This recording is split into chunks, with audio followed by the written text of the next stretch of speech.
Good afternoon. It's always exciting to be back at the Combine. I kind of see the Combine as, the marking of the beginning of the NFL calendar where you just take a second to be grateful. I don't take this opportunity lightly that I get to do this job we all get to do that we love. So grateful to be back here. Anytime your season doesn't end in the tournament, there's a disappointment, and that disappointment drives the offseason. There's an urgency. There's always an urgency to improve your team, but when you don't play in the tournament, there's a heightened urgency, and that's the mindset we take to this offseason.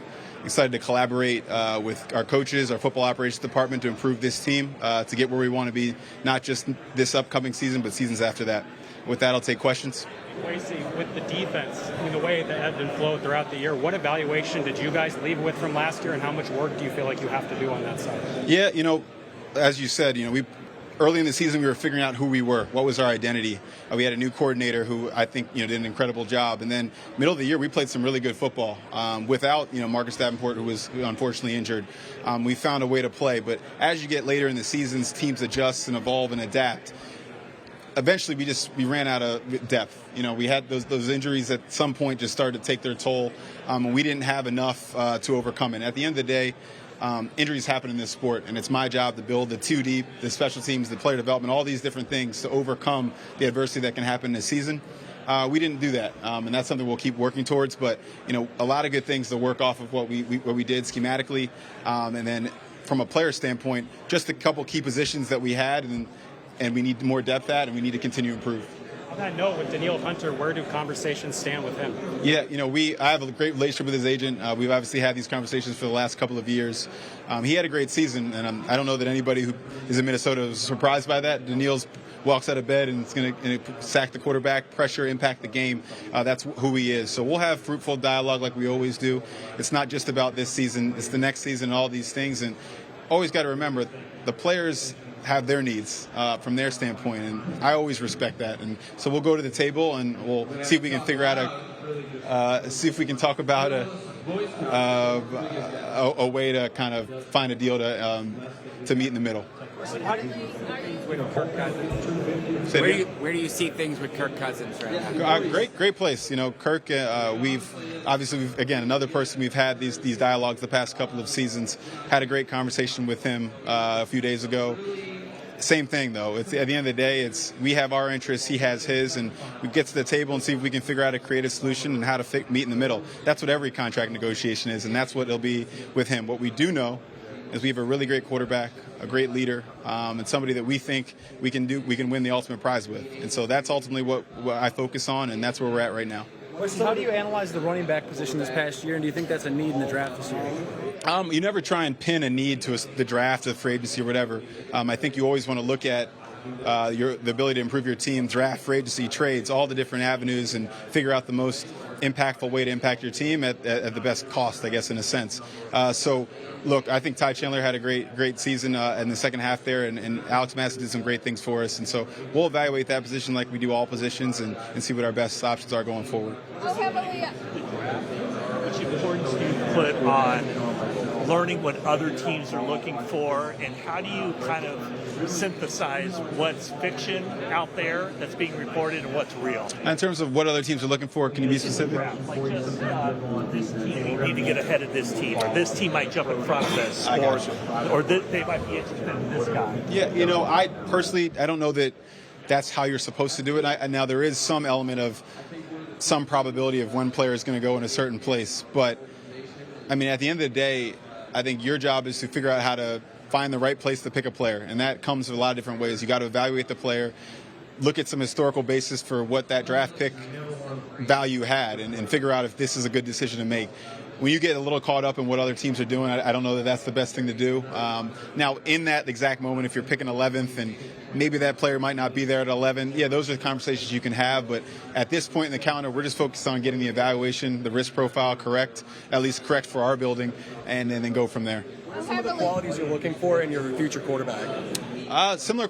I think the qualities that make all great quarterbacks. I think you have to be two players. You have to be able to operate on schedule. When Kevin calls a great play, gets the right look versus the defense, we got to operate at a high level, make the right decision, make an accurate throw. And then there's that second play when sometimes, and I don't think it's very often, I think Kevin's one of the best there is, but when the play doesn't work exactly go as planned, maybe a teammate struggles, and how do you overcome context?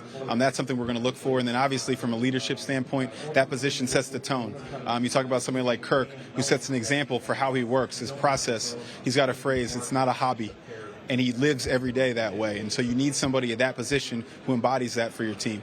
How heavily might you weigh the option to move up the board if there's a player you really have pegged and want? And again, we look at every option. We evaluate everything, players, free agents, trades. I hate to give you a vague answer, but you assess everything that there is, and ultimately you come up with the best option that is affordable to you. I think people assume that trades are these things that just happen because one side wants them or another side wants them. It's not how it works. You always got to find mutual parties and counterparties and things like that. But ultimately, we just got to evaluate every decision and go from there.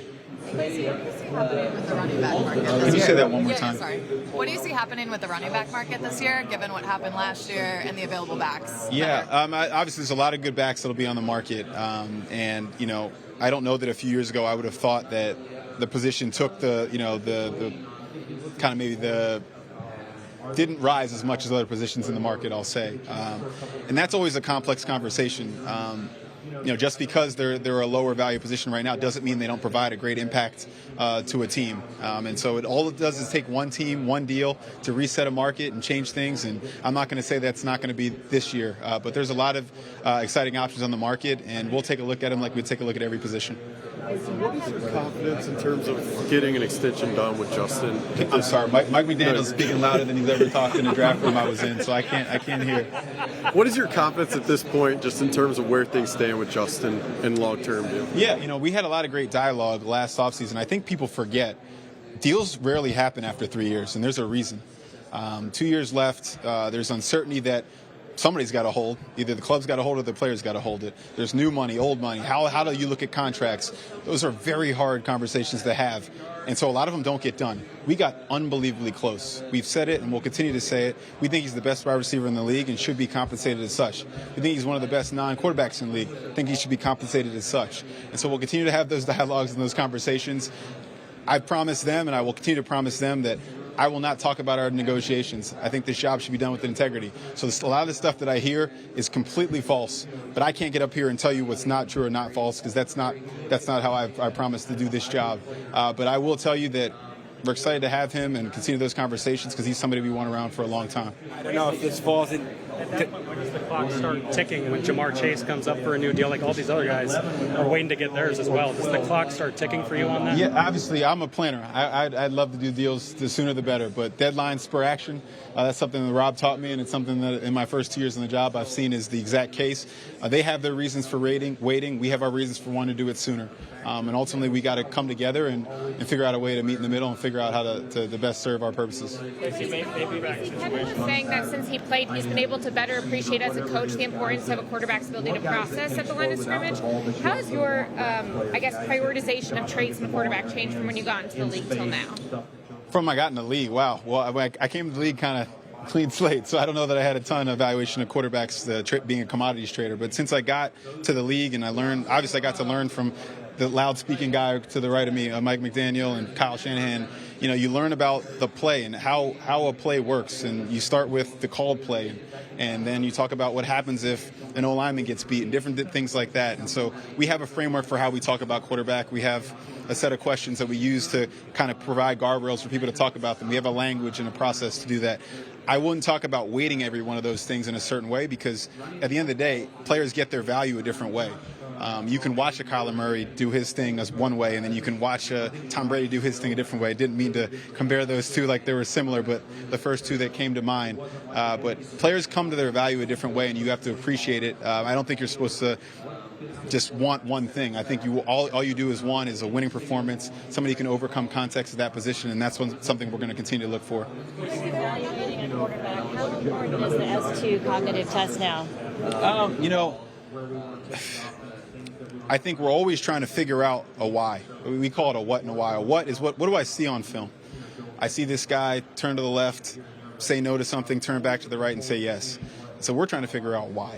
Why is that? Is that because he processes at an unbelievable level? Is because of his spatial awareness? All these things these guys test. But the first thing is the what.